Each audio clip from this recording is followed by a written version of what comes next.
I think the facts speak for themselves.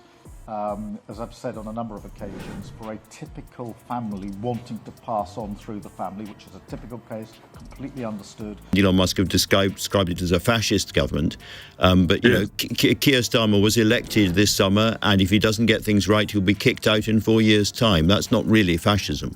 Prime Minister Peter Mandelson, who's widely expected to become your next US ambassador, said that you should end your feud with Elon Musk and that you should use Nigel Farage to help build bridges. In the next 10 minutes, you'll discover why Jeremy Clarkson's arrest has Elon Musk up in arms and how it's exposing cracks in the UK's political system. We'll break down the controversy, the public backlash, and the potential consequences for Kier Starmer's leadership. Before we move on, I'd like to ask you a small favor. If you appreciate this content, please take a second to like this video and subscribe to the channel. Over 98% of you watch the videos without subscribing. It costs you nothing, but it makes a huge difference to us. So, did you click the subscribe button? Great. Thank you so much. Now back to the video. But that's not all. We'll also reveal the shocking statistics behind the growing dissatisfaction with the UK government, and how this seemingly isolated incident could be the tipping point for major political change. Picture this: Jeremy Clarkson, the larger-than-life TV personality known for his sharp wit and controversial opinions, suddenly finds himself in handcuffs. It's a scene that seems more fitting for one of his outrageous Top Gear stunts than real life. UK relationship has been a special relationship for a reason, forged in difficult circumstances, and as important today as it's ever been. And that is, in forging that relationship, I've obviously spent time with President-elect.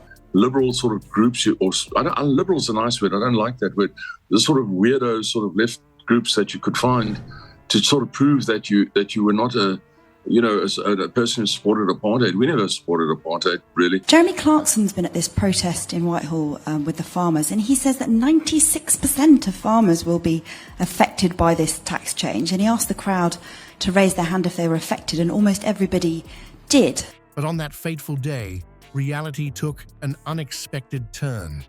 The arrest came out of nowhere, catching both Clarkson and the public off guard.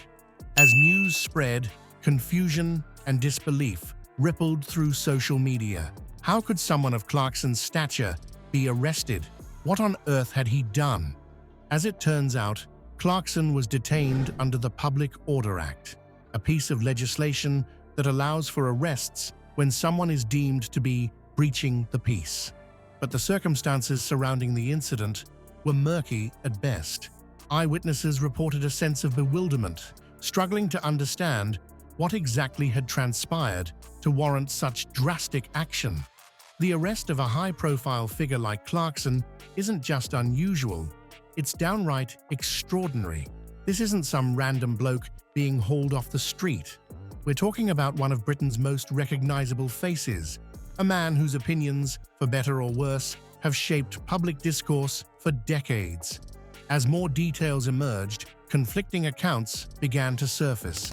Some claimed Clarkson had been provocative, while others insisted he was merely exercising his right to free speech. The truth, as is often the case, likely lies somewhere in the middle. But Clarkson's arrest raises alarming questions about the state of free speech in the UK. Critics argue that it's part of a worrying trend, where dissenting voices are being silenced through legal action.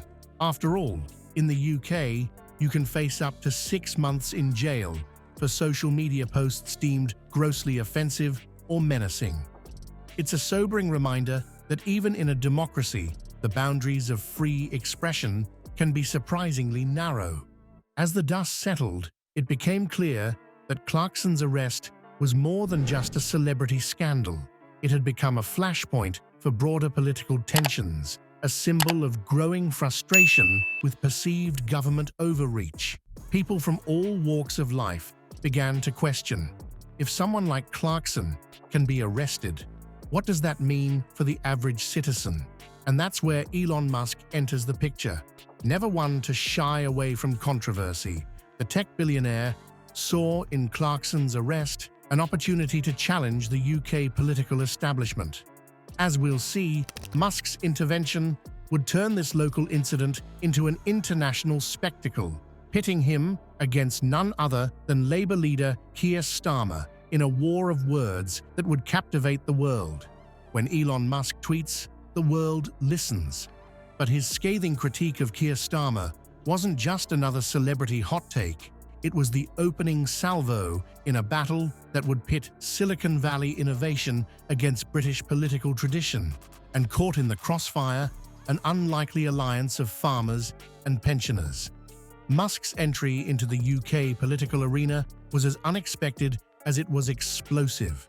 The tech billionaire, known for his controversial opinions and social media presence, suddenly turned his attention to the arrest of Jeremy Clarkson. Using the hashtag #TutierKeir, Musk unleashed a barrage of tweets that questioned the very foundations of British democracy. Arrested for making comments on Facebook, "Is this Britain or the Soviet Union?" Musk tweeted, his words dripping with sarcasm and disbelief. The comparison to the Soviet Union wasn't just provocative, it struck a chord with many Brits who felt their freedoms were being eroded. Musk's confusion over the UK's political direction under Starmer was palpable, as he admitted, "I have no idea what is going on in the UK at the moment." Starmer, caught off guard by this transatlantic assault, attempted to dismiss Musk's comments as pretty disgraceful. He emphasized that anyone inciting violence, online or offline, would face legal consequences. But his response seemed weak in the face of Musk's relentless Twitter campaign. The public reaction was swift and divided. Musk's supporters hailed him as a champion of free speech, while his detractors accused him of meddling in affairs he didn't understand. But regardless of where people stood, one thing was clear. Musk had succeeded in turning a local incident into an international spectacle. As the story gained traction in global media, questions about the UK's political climate and its global image began to surface. Was this really the country that had once prided itself on being a bastion of free speech? The clash between Musk and Starmer became a proxy for larger debates about the role of technology in politics, the limits of free expression, and the accountability of leaders. But perhaps the most surprising twist in this saga was how it resonated with two seemingly unrelated groups, farmers and pensioners. These demographics, often overlooked in high-level political debates, found themselves at the center of the controversy. Their growing frustration with government policies and perceived neglect aligned perfectly with Musk's criticisms of Starmer's leadership. As the tension between Musk's tech-savvy populism and Starmer's traditional political approach reached a fever pitch, it became clear that this wasn't just about one arrest or a series of tweets. It was a showdown that would test the limits of social media influence against established political power. The question on everyone's mind: who would emerge victorious in this battle of ideologies? The Clarkson-Musk-Starmer saga has exposed deep fissures in UK politics and reignited debates about free speech. What started as a controversial arrest has ballooned into a global spectacle, with Elon Musk's tweets amplifying public discontent. The incident has forced Kier Starmer to confront accusations of creating a police state, while also highlighting the growing influence of social media on political discourse. Looking ahead, the long-term consequences of this clash could be profound. The UK's reputation as a bastion of free speech hangs in the balance, and the traditional political establishment faces an unprecedented challenge from tech-savvy outsiders. Starmer's leadership has been put to the test, and how he navigates this crisis could shape the future of the Labour Party. As we reflect on these events, we're left with a pressing question. In an age where a single tweet can spark an international incident, how can we balance the power of social media with the need for responsible governance? The answer may well determine the future of democracy in the digital age.